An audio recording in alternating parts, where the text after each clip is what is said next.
He's a neat guy and he's well spoken.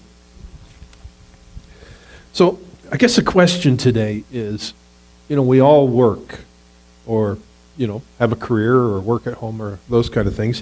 What do you do when your work isn't making you happy? You see, there's this kind of, I call it a myth, but there's this kind of voice out there that takes most young people who are 19 or 20 years old and says to them, you can have a career that's going to make you happy, make you wealthy, provide meaning and challenge every day, and will be a great adventure, and you'll love doing it. And we tell that to every 18 or 19-year-old, that their purpose will be found in their employment. But often, after you finish school, or when you're doing your trades, or you're doing your apprenticeship, or you're working in that, this kind of new reality starts to dawn on you. This new reality is very different than the one that is taught to you or expressed in late high school or college or university. It is one of understanding that a lot of life is the mundane. A lot of life is the in-between the mountains, and sometimes it's the valleys, that a lot of life happens in repetition and imitation, not necessarily innovation. And so what that creates is this enormous vacuum in people's lives where they go, I thought having a career was going to do all this stuff, and it actually turns out that it does provide some rewarding things. It does provide some sense of meaning, but that there is actually a higher purpose, a higher calling, a higher reason why we're here above the vocational. Sometimes it's connected into the vocational. A vocational can't operate effectively without it, so they are intermingled. You are where you are for a purpose. You work in what you work for a purpose. It doesn't mean there's never an option or never a time where you go, this career is killing me. I'm going to move out of this and move into that. I remember I was teaching about this years ago, and I had a man come up to me, and this was like, I was in my 20s then. We just started the church. And I was talking about working so much that you were missing life. And he came up to me at the end and he said, I want to tell you really inspired me today. I'm going to quit a job. I said, you're going to quit your job? He said, actually, no, it's not as bad as it sounds. I have 3 jobs, and I'm going to quit one of them because that third job, I'm missing my kids, my wife, my life, all these kind of things. I don't have time to spend with Jesus. It's just totally different. And his priorities changed because it had dawned on him that there is more to life than your vocation. And even in the sense, and this is where people romanticize things, they think somehow a life in the ministry, they say, is kind of this romantic option that things are. But the truth of the matter is being a minister is a lot like other jobs. I didn't do this initially. I spent 10 years working full-time in accounting. And that had its ups and downs too. Ministry has its own ups and downs. And a lot of time it's a mundane. It's the day by day, what are you doing, all those kind of things. And I love my job, I really do. But my purpose has to occur outside, above, beyond that ministry. Because I was placed here, not just to be a pastor, but so many more things. And you are placed here not just to do what you're doing, whether it's taking care of a parent, or it's raising your kids, or it's working in the industry, or it's working in the private sector, or it's working at a school. All these kind of things are not your higher purpose. And discovering that truth is one of the best aha moments you'll ever have. It'd be disheartening at first, and you have the promise that there's one thing is going to provide all these things. But just like anything else in life that's rich, vocation, marriage, kids, church, all these kind of things, there has to be an overriding principle that supersedes that activity. And so today I'm talking about a character that I have to say, I think some days he rolled out of bed and didn't like his job very much. In fact, some days I think his job was about as challenging as any job could get. I think there's some days he rolled out of bed and said, I have the best job in the world. But I know by account there were some days where he questioned why he was there and what he was doing, even though he was working, because he was trying to always aspire to that higher purpose. There's a guy named John the Baptist. And I talked about this last week. We're going to spend about 92,120 hours working in our lives. If you average 39.2 hours a week on average, we earn $2 million from working, or about there. Some of us more, some of us less. Work is a part of life. We train for it, commit to it, agonize over it, and run from it at different times. Work can provide meaning, give purpose, and fulfill dreams.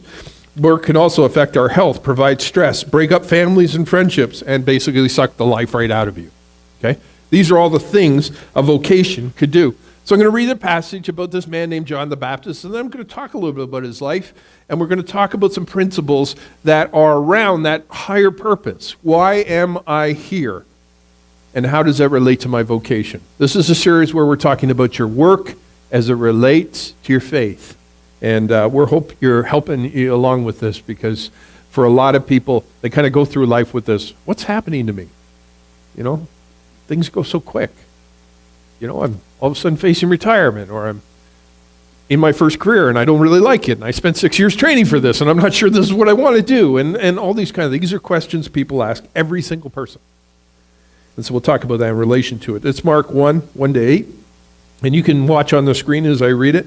In the beginning of the good news about Jesus the Messiah, the Son of God, as it is written in Isaiah the prophet, I will send my messenger ahead of you who will prepare your way. A voice of one calling in the wilderness, prepare the way for the Lord. Make straight paths for him.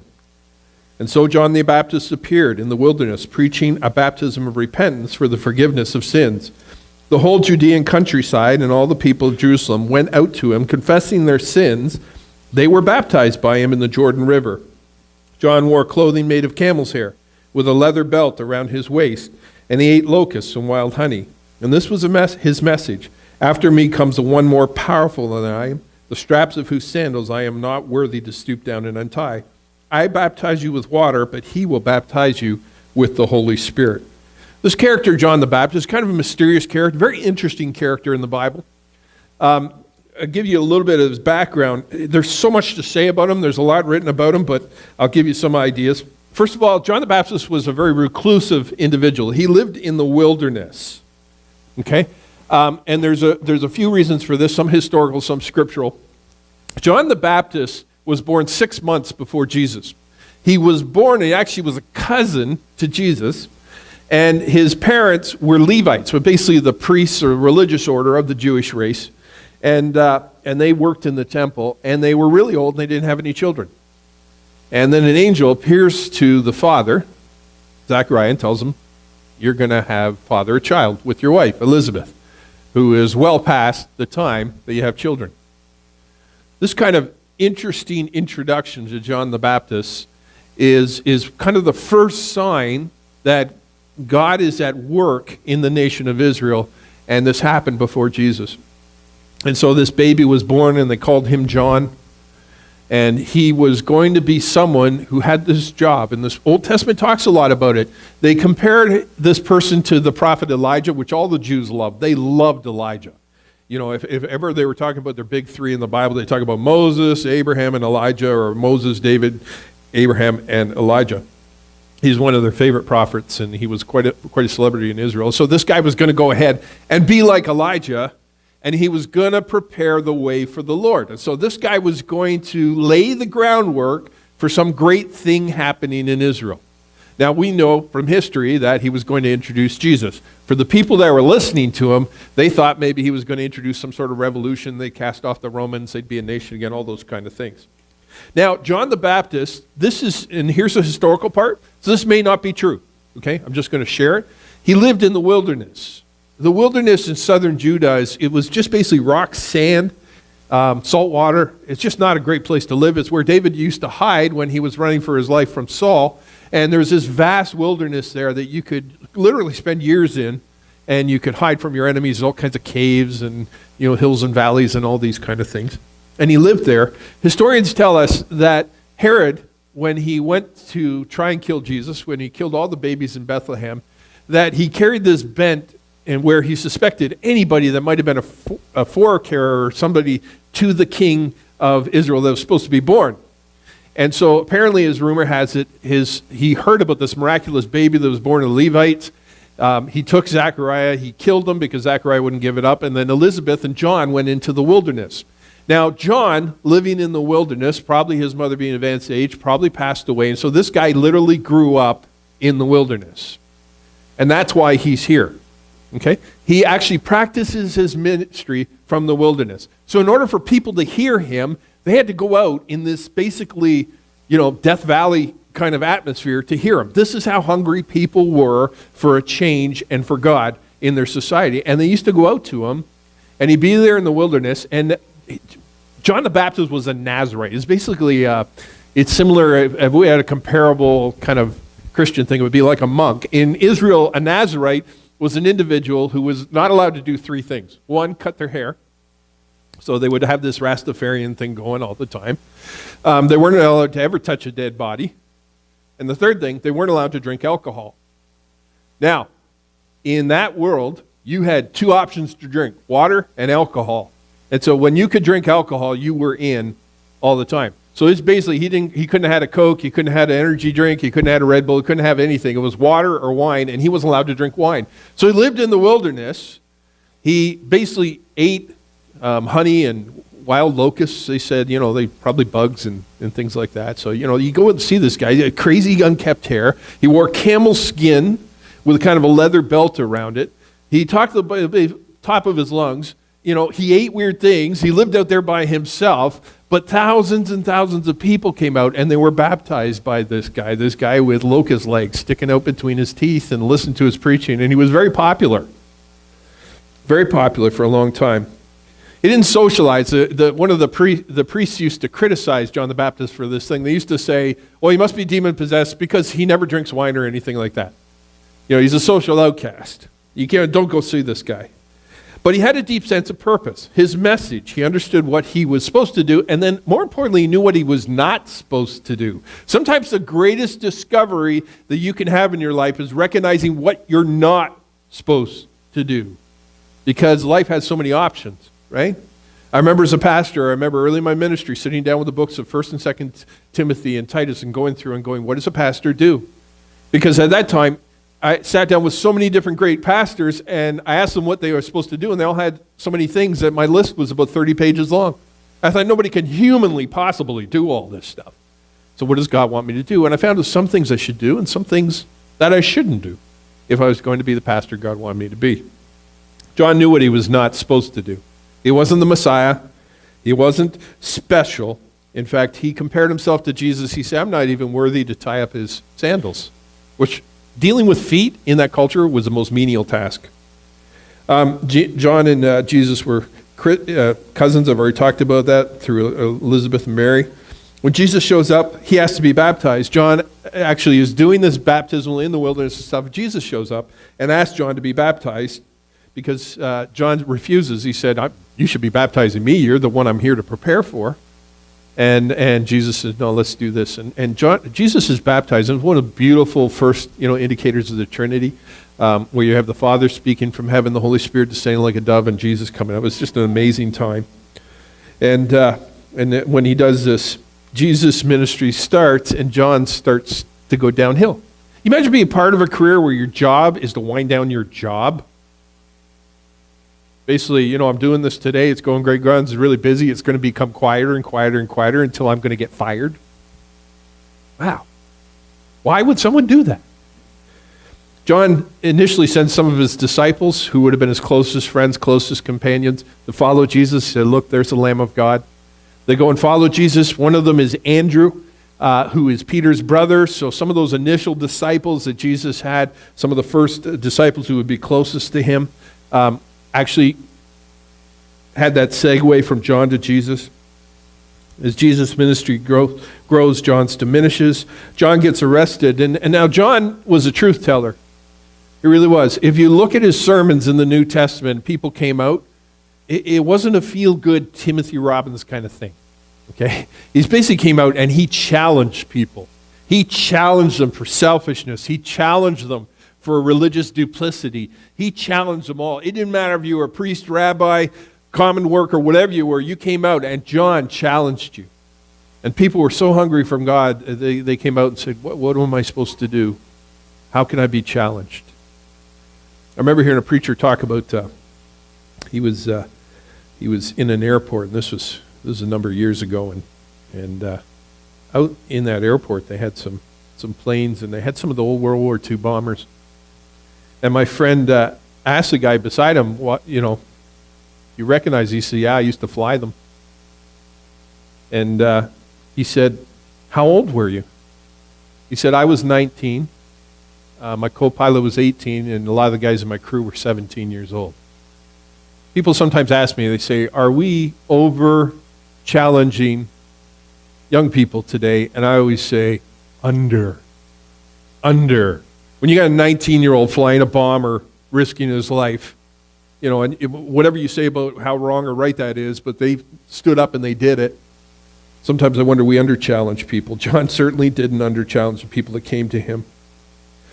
But one of the things he did is challenge a king. There were a lot of kings and kind of leaders all dividing up lands here and stuff. The Romans were very good at kind of parceling things off and then pitting people against each other to kind of keep balance in their area so that they didn't have to worry about rebellion. And Herod was one of these guys. Now, this guy is an interesting character, a bit of a nut. This wasn't the Herod that tried to kill Jesus. This was actually one of his kids. But he was visiting his brother in another part of the Mediterranean and really liked his wife. And so when he left his brother's house, he took his wife with him and married her. And John the Baptist, just being a good Jew, just being a normal person, challenged this behavior to Herod. And so Herod's wife, Herodias, who was quite a historical figure in herself, she got around, hated John the Baptist. But Herod was a little afraid of him because politically it didn't look good to take the local prophet and do anything about it. But eventually he gets so tired of it, he puts John the Baptist in prison. And he's in there for some time, and he used to bring John the Baptist up to preach to him. So you imagine, you drag this guy out of the dungeon, he comes up and he tells you all the things you're doing wrong and challenges you and everything, and goes, "It's really nice. Okay, put him back in the dungeon." Probably as soon as he got uncomfortable enough. But Herodias kind of plotted, and so she had her opportunity at this banquet where she sends her daughter to dance before Herod. He's very drunk, and being quite drunk, he makes a commitment to this daughter to say, and that wasn't his daughter. She was a daughter by another man. Said, "You can have anything up to half my kingdom." Probably didn't mean it, but said it. And so she went to her mother and said, "Mom, what do you want me to do here?" She said, "Ask for the head of John the Baptist on a platter." And so John the Baptist became big-headed.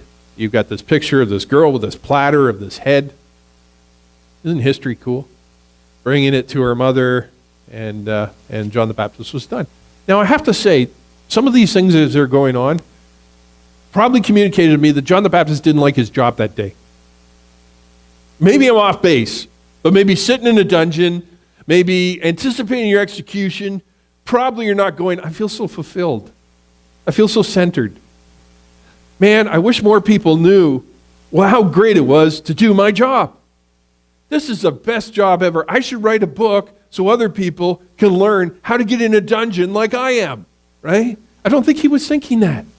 In fact, the scriptures actually say he sent word to Jesus at one point asking him, "Are you really who we're supposed to be this is all about?"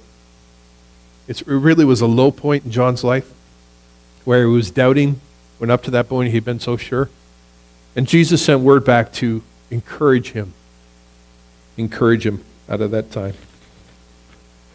Purpose and preparation in our lives. There's all these things that we say, and some of these are things that challenge us. First of all, finding a job you love and feel fulfilled with can be difficult because a lot of times we think the job is what's going to provide the fulfillment and the love. The truth of the matter is God's concerned about what we do, but God's also very concerned about who we are. Okay? And one of the things Mike Rose struck on that was really stood out to me is that a lot of times people doing jobs that our society doesn't glorify are some of the most centered, well-adjusted, wonderful people. I'll never forget, someone was telling me about this plumber that had to come out of their house, and they had a septic tank there and stuff like this. And so this guy, he gets out of his truck, he puts on his uniform, he climbs down the hole into the septic tank. Happy-go-lucky guy, enjoyed his job, whistled, did all that kind of stuff. Now that's not something that in college university you can get up to say to people and say, hey, I got a great job for you. You're going to climb down into a septic tank and, take out any blockage or anything like that in there. Nobody glorifies that, yet this guy had a great attitude. And I have noticed that a lot of times among people who are tradespeople, truck drivers, accountants, all this kind of people, it isn't the job that makes people happy. It's happy people that make the job fulfilling.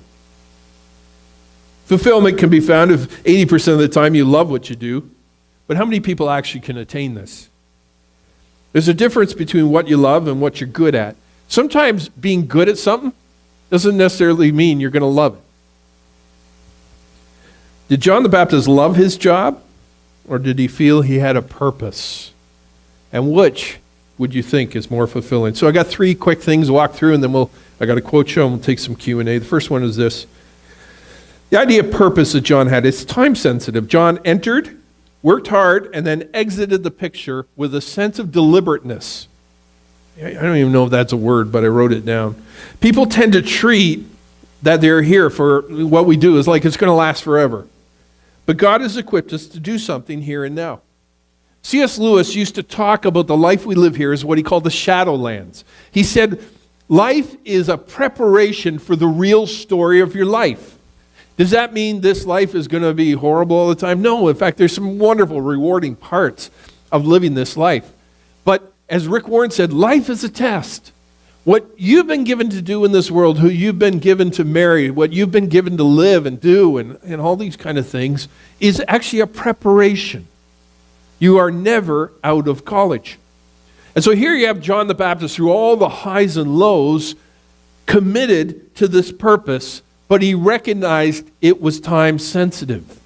There comes a time where some of John's disciples come to him and say, John, remember all those people who are coming to see us? They're going to see that Jesus guy. Like John would be, oh, well, we've got to up marketing, we've got to improve sales, we've got to travel around, we've got to get the word out, we've got to beat the bushes, we've got to do this. No, what he ends up saying, John goes, that's good. He needs to become more so I become less.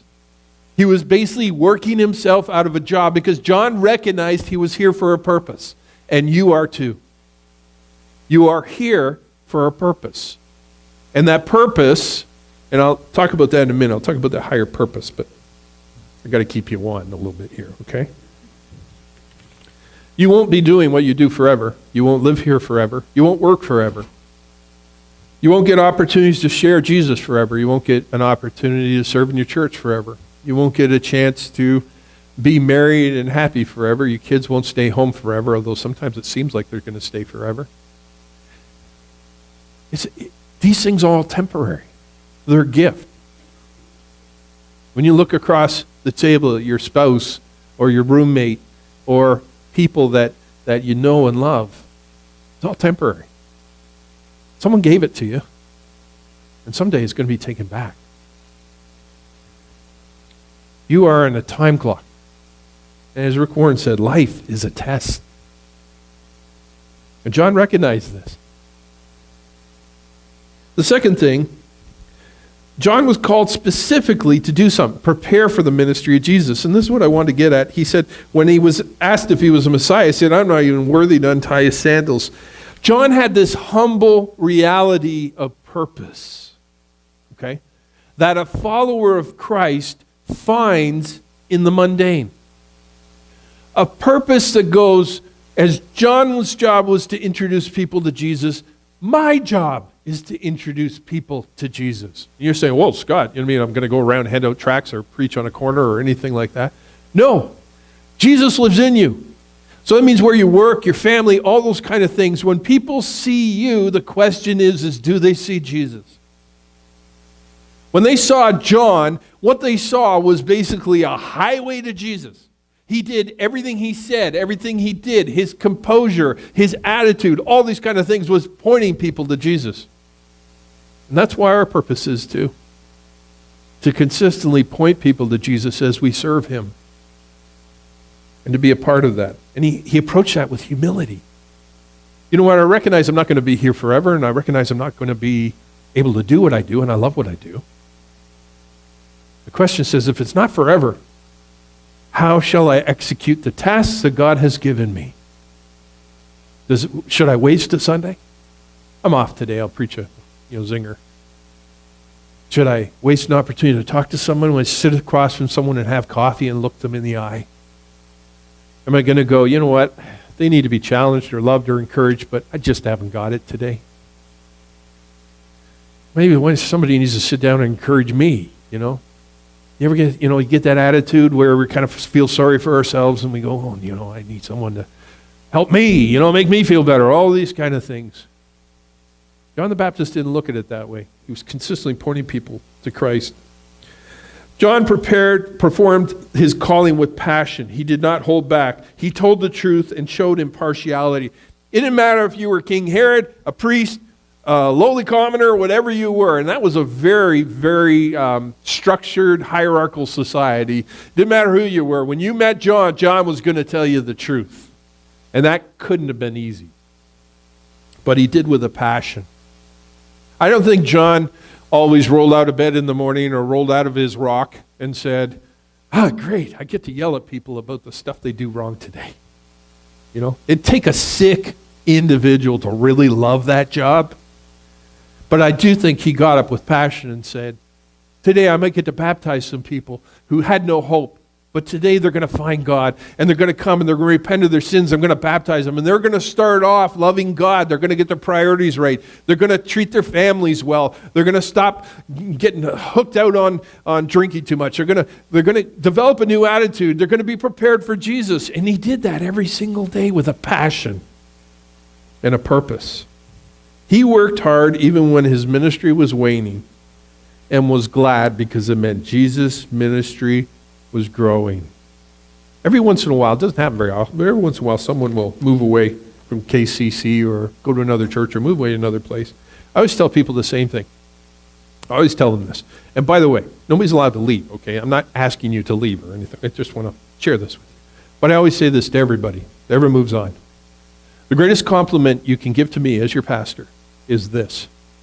Someday when I stand before Jesus and lay account of the opportunity he's given me, I want to see you there.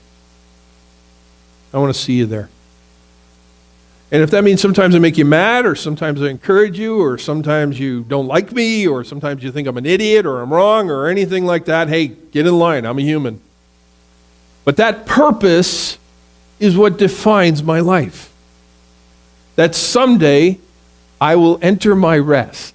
And next week we're talking about Sabbath, and you do not want to miss this message, because I'll tell you, Sabbath can revolutionize your life. But, we're talking about work, and we're going to talk about how rest looks. But someday I'll stand before Jesus, and you know what I want?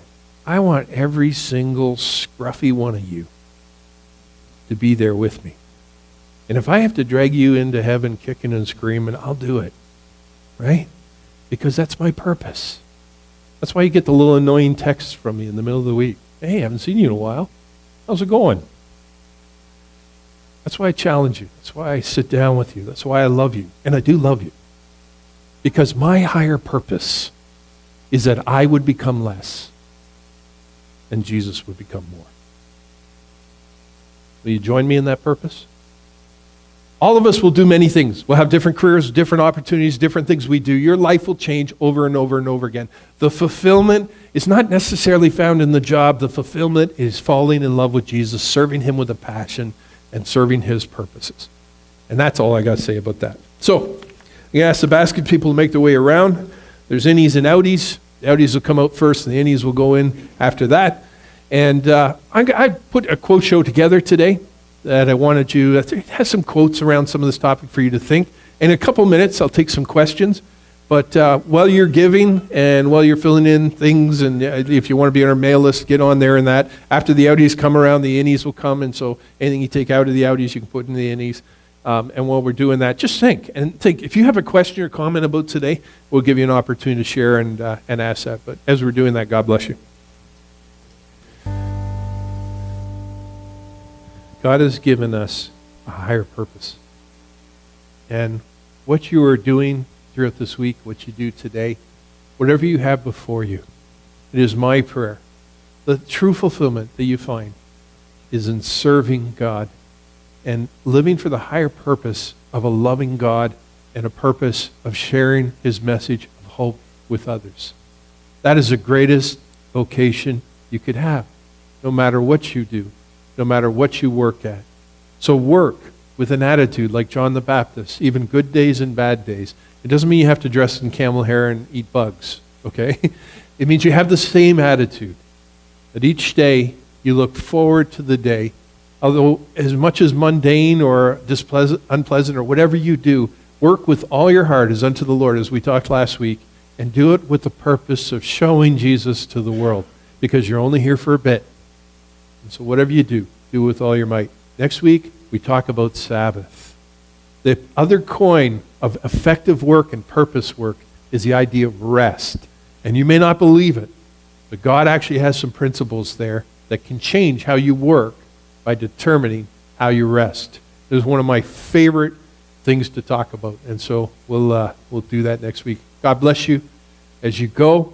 Remember, you live for a higher purpose. We'll see you next week. Thank you.